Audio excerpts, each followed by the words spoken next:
guys, welcome back to my channel. 'Di ba? Para lang akong bruha, 'di ba? Gusto ko yung ganyan parang bruha. Ayan, for today's video, welcome back to my channel. For today's video, gagawa ulit ako ng panibagong reaction sa mga taong nakikialam dyan sa video ko. Sa mga nakikialam katulad ni Pinky Bonife. Para sa itong video na to. Ha?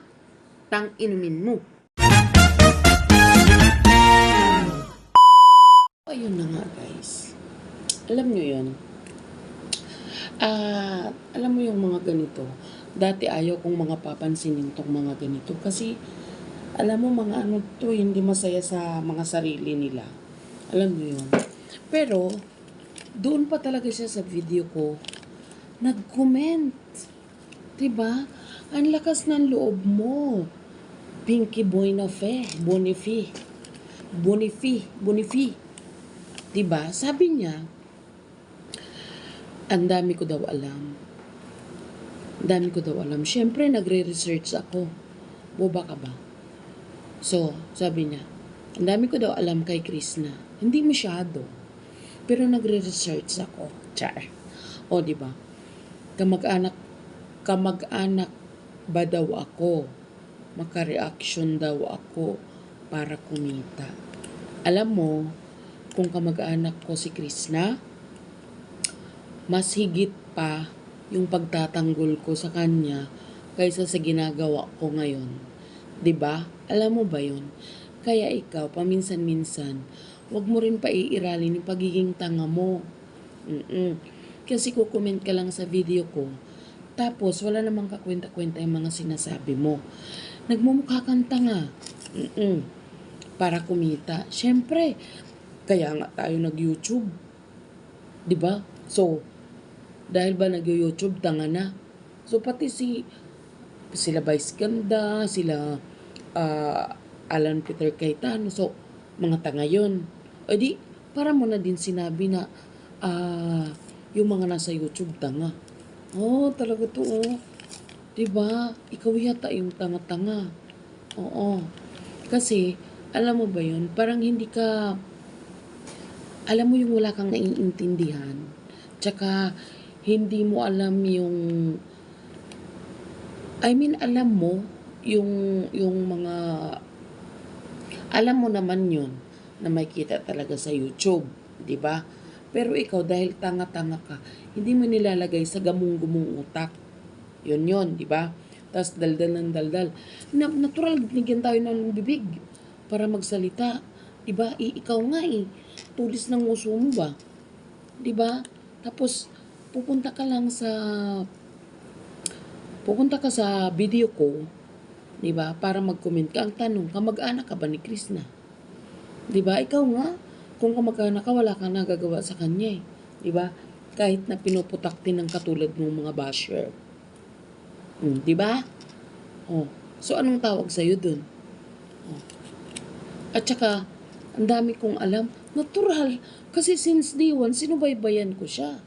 O, di ba? Kaya dami kong alam. Pwera lang doon sa personal niyang buhay. Di ba? Na hindi dito sa camera at hindi wala akong karapatan para ungkatin ang personal niyang buhay.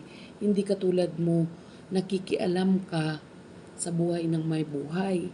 Unang-una, hindi naman lalamunan mo yung napapagod. 'Di ba? Hindi naman yung bibig mo yung natutuyo sa kakadaldal. Ako naman. So, 'di ba? So, bakit hirap na hirap ka diyan huminga habang nagre-reaction ako kay Krishna? Tsaka Pinky Bonife. Bago ako magkuda-kuda dito, nagre-research ako. 'Di ba? Katulad mo ikaw, kitang-kita ko yung pakikialam mo sa mga video ko. Hindi ko naman hinihingi yung suggestion mo. Hindi ko hinihingi ang opinion mo. 'Di ba? Kaya, kung ako sa'yo, tang inumin mo. 'Di ba? Kasi, hindi naman kita hiningan ng opinion. At hindi kita tinatanong. At hindi kita ini-invite sa mga video ko. Kasi, meron naman talaga mga totoong nagsusupport sa akin na respeto sa mga video ko. 'Di ba? Hindi katulad mo na aanga-anga. 'Di ba? Pagganahin mo yung gamung-gumong utak. Oh, 'di ba? Maghanap ka ng ibang ah babastusin mong video. Wag ako. Kasi maniwala ka sa akin, mababalahura ka. Ngayon mild pa lang binibigay ko sa iyo. 'Di ba?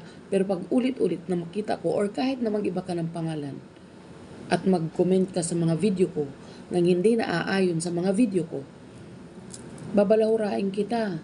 'Di ba? Mukha lang akong mabait. Pero may sungay pa ako pati sa likod. Yun ang alamin mo. 'Di ba? 'Di ba? At para sabihin ko sa iyo, kung kamag-anak ko si Chris na mas malala pang pagtatanggol ko, babalahurain kita. Oh, 'di ba? Ngayon pa nga lang, humahanga lang ako sa kanya. 'Di ba ganito rin yung pagtatanggol ko? Kaya ikaw, kung wala kang magawa, matulog ka na at huwag kang gumising pa.